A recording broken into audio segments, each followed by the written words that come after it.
Hey everyone, welcome back to our channel. In today's video, I'll show you guys how to remove text from Filmora.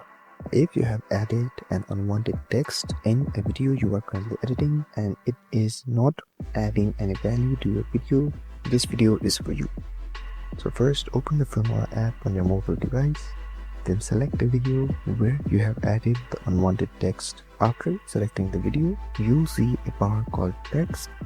Tap on it and there will be many text that you have added. Then select the bar which has the text that you want to remove. After you tap on it, many options will appear on your screen. Simply tap on the delete icon on the far right here. After you tap on it, you will remove text from Filmora. And this is it. Now you guys know how to remove unwanted text.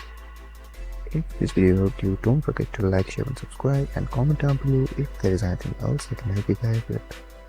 Thank you so much for watching, and I'll see you guys next time.